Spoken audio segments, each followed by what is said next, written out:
KO로 끝냈을 때 솔직히 의심하는 사람들이 많았습니다. 볼카 간 거 아니냐. 35살에 컨디션 떨어진 볼카한테 이긴 거지 토프리아가 대단한 건 아니다. 스타일 매치업이 좋았을 뿐이다. 실제로 이런 평가가 꽤 있었는데요. 그래서 할로웨이전이 진짜 시험이었습니다. 경기에서 KO 당한 적이 없는 남자, 단 한 번도 조차 없는 남자인지 증명해야 했는데요. 3라운드 캔버스에 쓰러졌습니다. 할로웨이 커리어 최초의 KO 패배. 이쯤 되면 의심이 많이 줄었지만 한 가지 질문이 남아 있었습니다. 그래플링이 강한 상대를 만나면 어떻게 되는데? 그래서 토프리아가 한 선택이 더 대담했습니다. 패더급 벨트를 자진 반납하고 라이트급으로 올라간 겁니다. 그리고 올라간 라이트급에서 기다리고 있던 건 찰스 올리베이 10회, 최다 서브미션 16회. 바닥에 끌려가면 어떤 포지션에서든 상대를 끝낼 수 있는 역대급 그래플러였는데요. 결과는요, 올리베이라의 테이크다운 시도를 뒤집어서 오히려 탑 포지션에서 시작했고 사이드 컨트롤까지 이행한 뒤 일으켜 세워서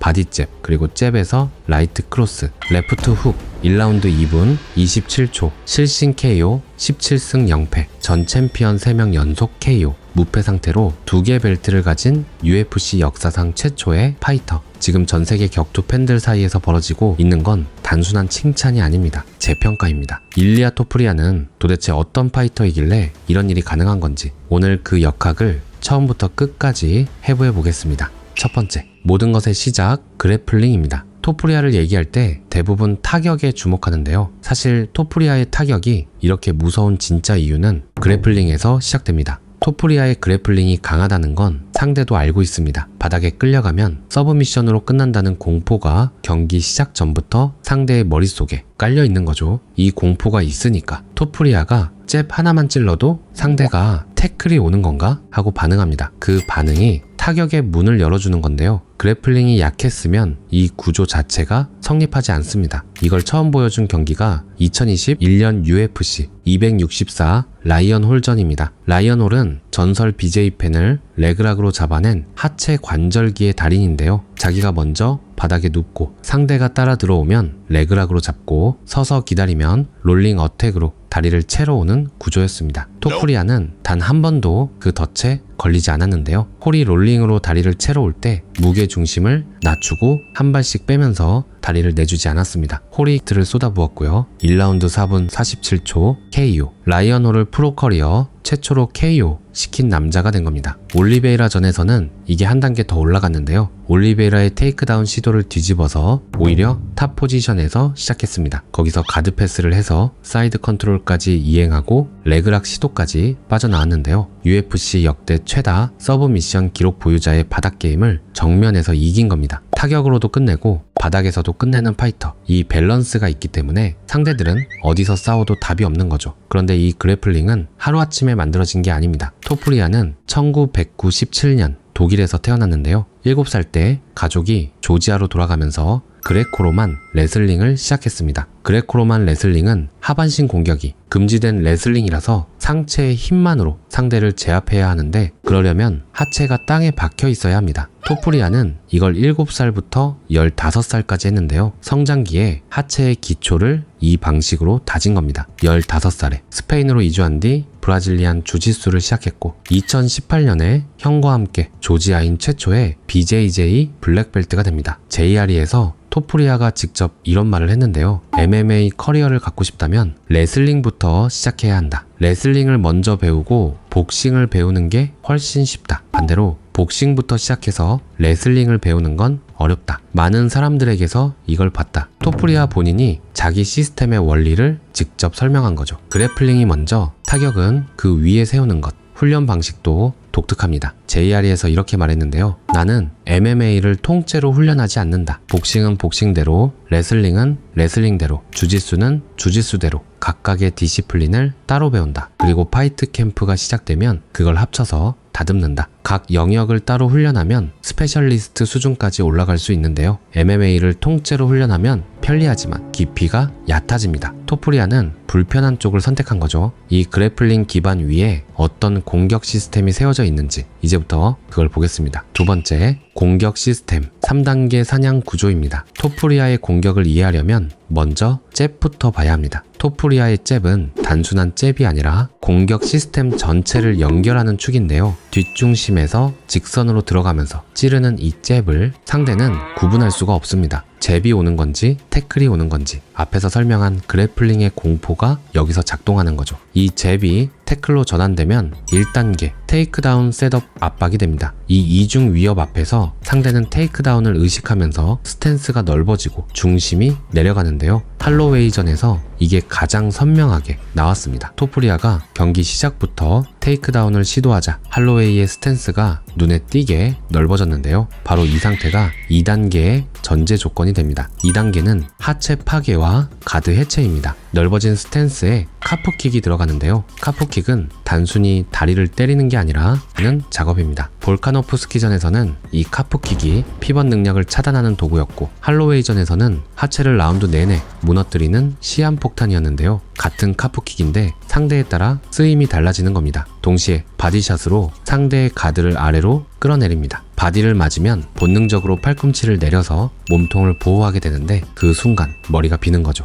이 바디헤드 전환은 토프리아가 직접 카넬로 알바레즈에게서 영감을 받았다고 밝힌 기술이고요. 전 경기에서 공통적으로 나타나는 토프리아의 핵심 패턴입니다. 그리고 3단계 콤비네이션 마무리. 여기가 토프리아 타격의 진짜 핵심인데요. 토프리아의 콤비네이션은 체중 이동의 사이클로 작동합니다. 잽을 찌를 때는 뒷중심에서 출발하고요. 라이트 크로스를 칠 때는 V스텝을 밟으면서 체중이 앞으로 실립니다. 이 라이트가 단순한 공격이 아니라 다음 펀치의 플랫폼을 만들어주는 건데요. 라이트를 치면 체중이 앞으로 실리면서 앞중심이 만들어지는 거죠. 이 앞중심에서 레프트 훅이 뒷중심으로 옮기면서 나갑니다. 그리고 다른 옵션이 왼쪽으로 시프트 하면서 칠 때가 있고 오른쪽으로 시프트 하면서 칠 때도 있는데요. 같은 레프트 훅 하나에 상대는 3가지 궤적을 대비해야 하는 겁니다. 핵심은 먼저 이동하고 나서 치는 게 아니라 치면서 동시에 움직인다는 점입니다. 이것이 상대가 레프트 훅을 못 보는 진짜 이유이고요. 복싱으로 예를 들면요.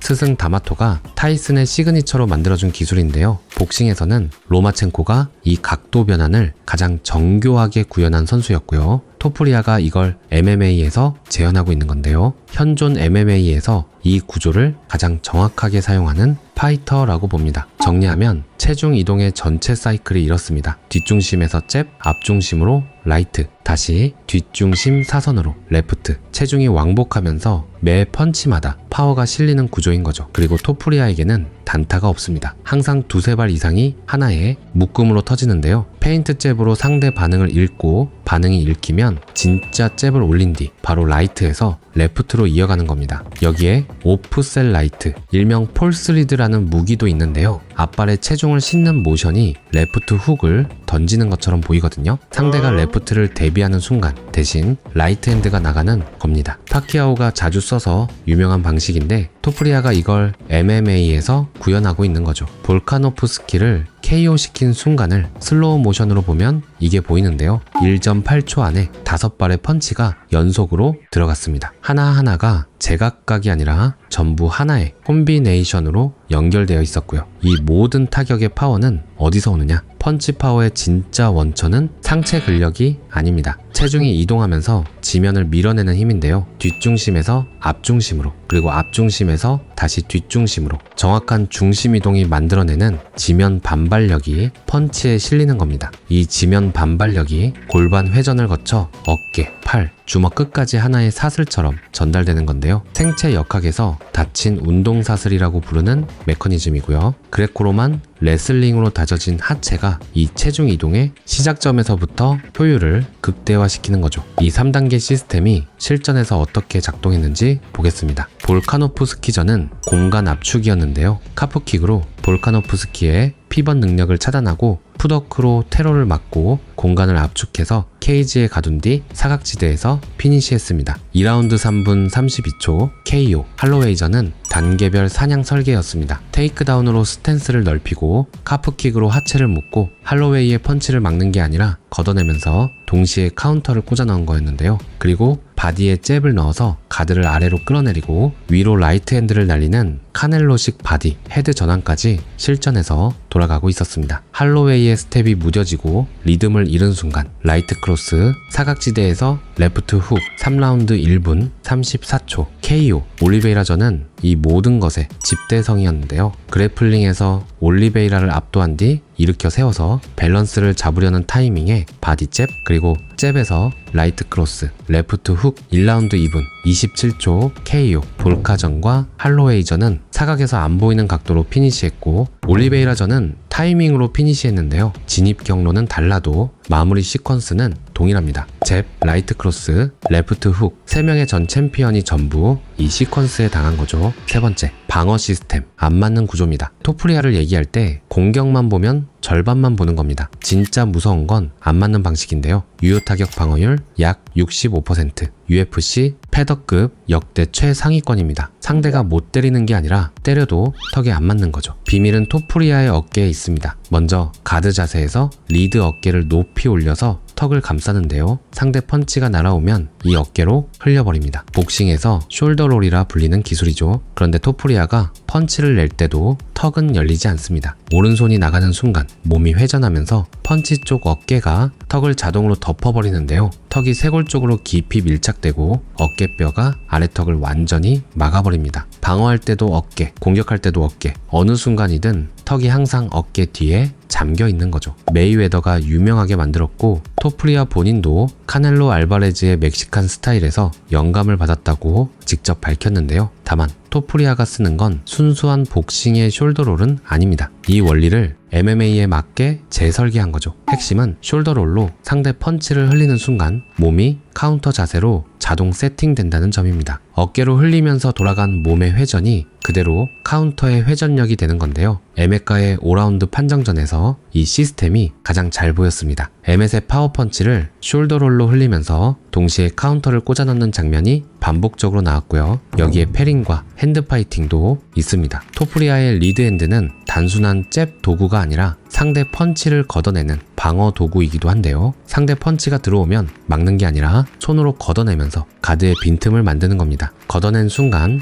열린 공간에 바로 카운터를 꽂아 넣는 구조죠. 볼카노프스키전 피니시 시퀀스가 이 패링의 교과서입니다. 볼카노프스키의 잽을 패링한 뒤 바로 바디훅을 꽂고 이어서 레프트 훅으로 KO 시킨 거였는데요. 할로웨이전에서는 이게 더 적극적으로 나왔습니다. 할로웨이의 펀치를 막는 것을 넘어 가드를 걷어내면서 동시에 카운터를 꽂아 넣는 핸드파이팅이 본격적으로 등장한 경기였고요. 그리고 여기서 한 가지 더 짚어야 할 게 있습니다. 앞에서 공격 시스템을 설명할 때 V스텝을 말씀드렸는데요. 복싱에서는 이걸 V스텝이라고 부릅니다. 사각으로 들어가는 진입 경로를 설명하는 용어인데요. 그런데 토프리아의 움직임은 V스텝만으로는 설명이 안 됩니다. V자로 사각에서 들어갔다가 빠질 때도 직선으로 빠지는 게 아니라 반대쪽 사선으로 빠지거든요. 들어가는 궤적과 빠지는 궤적을 합치면 X자가 됩니다. 파고들 때도 사각, 빠질 때도 사각. 격투맨쉽에서는 이걸 X스텝이라고 부르겠습니다. 볼카전과 할로웨이전 피니시의 핵심 메커니즘이 바로 이겁니다. X스텝으로 사각에 진입한 뒤 상대가 볼 수 없는 각도를 만들어서 펀치가 꽂히는 거였는데요. 그리고 콤비네이션을 던지는 동안에도 이 방어 시스템은 멈추지 않습니다. 오른손이 나가면 오른쪽 어깨가 턱을 덮고 왼쪽 훅이 나가면 왼쪽 어깨가 턱을 덮는데요. 펀치가 바뀔 때마다 턱을 덮는 어깨도 자동으로 바뀌는 구조입니다. 상대 입장에서는 콤비네이션 사이에 카운터를 꽂아 넣으려 해도 턱이 보이지 않는 거죠. 공격이 곧 방어고 방어가 곧 공격인 구조. 할로웨이의 턱을 처음 부순 사람이 토프리아라는 건 이 공격 방어 일체형 시스템이 실전에서 얼마나 완벽하게 작동하는지를 보여주는 증거입니다. 네 번째, 이 시스템이 왜 특별한지 비교로 보겠습니다. UFC에는 특정 영역이 압도적으로 발달한 파이터들이 있는데요. 알렉스 페레이라는 킥복싱으로 급을 정복했지만 그래플링 디펜스는 여전히 약점이고요. 창의적인 파이터지만 순수 복싱 정밀도에서는 다른 차원의 선수들이 있습니다. 하빕과 마카체프는 바닥에서 역대 최강이지만 타격의 정밀함에서는 한계가 있는데요. 한쪽이 압도적인 만큼 반대쪽에 빈틈이 있는 구조입니다. 토프리아는 다릅니다. KO 7승, 서브미션 8승, 타격으로도 끝내고 바닥에서도 끝내는 파이터, 그레코로만 레슬링의 하체, BJJ 블랙벨트의 바닥게임, 카넬로 스타일의 타격, 각 디시플린을 따로 훈련해서 스페셜리스트 수준까지 끌어올린 뒤 하나로 합친 설계, 특정 영역에 특화된 파이터가 아니라 전 영역이 연결된 하나의 시스템인 거죠. 다섯 번째, 토프리아는 무결점 파이터일까요? 격투맨십에서 한 가지 짚고 넘어가야 할 점이 없는 건 아닙니다. 첫 번째는 레벨 체인지 셋업으로 파고들 때 드러나는 킥 방어의 빈틈인데요. 토프리아는 전진하면서 테이크다운 위협을 셋업할 때 자세가 낮아지면서 오소독스 스탠스에서 머리가 앞으로 숙여지는 습관이 있습니다. 이 순간 왼발, 하이킥에 취약해지는 구조가 만들어지는데요. 2022년 자이 허버트전에서 이게 그대로 터졌습니다. 경기 시작 40초 만에 허버트의 왼발 하이킥에 캔버스에 꽂혔는데요. 토프리아 본인도 나중에 프로 커리어에서 가장 강하게 맞은 타격이었다고 인정한 장면입니다. 할로웨이도 이걸 분석하고 들어온 것으로 보이는데요. UFC 308에서 할로웨이가 초반에 왼발 미들킥과 하이킥을 적극적으로 시도한 장면들이 있었습니다. 하지만 토프리아의 테이크다운 셋업이 먼저 성공하면서 할로웨이의 자세가 넓어지고 낮아졌는데요. 그 상태에서 킥을 차려니 축이 잡히지 않아서 파워가 실리지 못했고 결국 유의미한 성과를 내지 못했습니다. 읽기는 정확히 읽었는데 실행하기 전에 토프리아의 테이크다운 압박이 먼저 자세를 무너뜨려 버린 거였는데요. 하빕의 코치 하비 에르멘데즈도 이 부분을 콕 짚었습니다. 토프리아는 거의 완벽한 패키지지만 킥 영역이 가장 약한 골이다 라고 직접 말한 적이 있는데요. 토프리아도 이걸 인지하고 보완한 흔적이 있습니다. 최근 경기들에서 가드를 높게 올려서 하이킥을 막아내는 장면이 확인되는데요. 하지만 레벨 체인지로 파고드는 순간만큼은 머리가 앞으로 숙여질 수밖에 없어서 그 찰나의 빈틈은 여전히 남아 있습니다. 두 번째는 복싱 거리를 벗어난 영역에서의 대응인데요. 올리베이라전 초반에서 이게 살짝 드러났습니다. 올리베이라가 토프리아의 복싱 거리보다 먼 원거리 킥으로 거리를 잡고 펀치 거리에서는 더 근접한 엘보와 뺨 클린치로 주도권을 가져간 장면이 있었는데요. 이 상황에서 토프리아가 순간적으로 당황한 모습이 보였습니다. 격투맨십에서 보기에는 이 부분이 핵심인데요. 토프리아가 가장 강한 건 복싱 거리에서의 타격전입니다. 그런데 킥 거리에서 리듬을 빼앗기거나 뺨 클린치에 걸리고 레슬링에서 기세까지 잡히면 자기 게임을 펼치기 전에 흔들릴 수 있다는 거죠. 그리고 만약 스탠딩에서 뺨 클린치나 레슬링으로 압도당해서 바닥에 깔리고 가드를 하는 상황이 된다면 이건 상당히 위험할 수 있습니다. 종료까지 시간이 얼마 남지 않아서 큰 위기로 이어지진 않았지만 명쾌하게 탈출하는 장면이 나오지 않은 것도 사실입니다. 토프리아의 그래플링은 공격할 때 탑 포지션에서 상대를 깔고 압박하며 컨트롤하거나 서브 미션을 거는 상황에서는 압도적인데요. 하지만 자기가 깔리는 디펜스 가드 상황에서 어떤 모습을 보여주는지는 아직 충분히 검증되지 않았습니다. 볼카노프스키도 플래그런트 팟캐스트에서 리매치 전략을 묻는 질문에 레슬링으로 잡겠다고 직접 말한 적이 있는데요. 올리베이라전을 보면서 올리베이라가 테이크다운을 걸고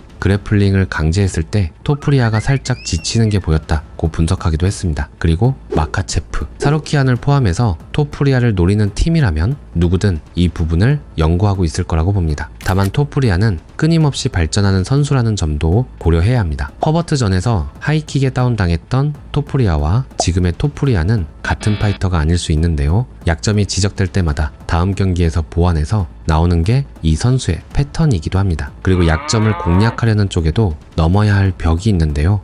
클 수 있습니다. 메랍드 발리시빌리나 김동현 선수가 이걸 잘 활용한 것처럼 토프리아도 레슬링 디펜스에서 체력을 아끼면서 상대를 지치게 만든 뒤 타격으로 전환하는 시나리오도 충분히 생각할 수 있습니다. 거기에 토프리아에게는 엉키는 상황에서의 더티 복싱, 사선과 사각을 이용한 인앤아웃 스텝, 그리고 체중 이동이 완벽하게 실린 파워 카운터가 있는데요. 상대가 레슬링으로 몰아붙이더라도 이 무기들을 뚫고 들어가야 하기 때문에 쉬운 공략은 절대 아닙니다. 결론적으로 토프리아에게도 약점은 존재합니다. 하이킥에 열리는 레벨 체인지의 빈틈, 복싱 거리를 벗어난 영역에서의 리듬 이탈, 바닥 디펜스의 불확실성. 하지만 그 약점을 매 경기 인지하고 보완해가면서 동시에 약점이 터지기 전에 상대를 끝내버리는 화력까지 갖춘 것이 지금의 토프리아인데요. 여섯 번째, 그래서 토프리아는 어디까지 갈 수 있는가? 이 시스템 앞에 다음 시험이 기다리고 있습니다. 6월 14일 화이트하우스 사우스론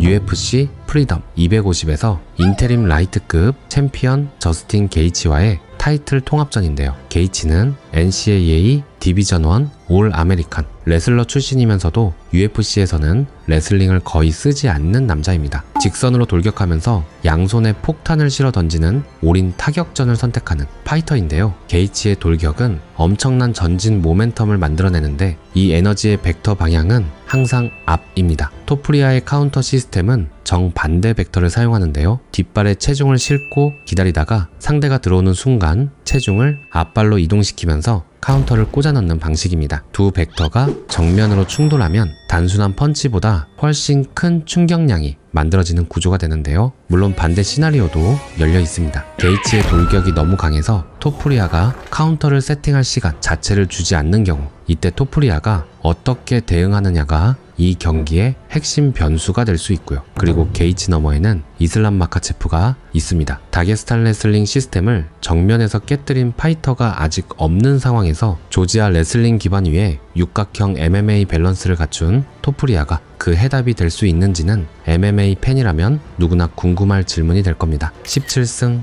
0패, 전 챔피언 3명 연속 KO, 2개 체급 정복, 그리고 아직 28살 일리아 토프리아, 특정 영역에 특화된 파이터가 아닙니다. MMA라는 종목이 어디로 진화해야 하는지를 보여주는 완성형에 가장 가까운 파이터입니다.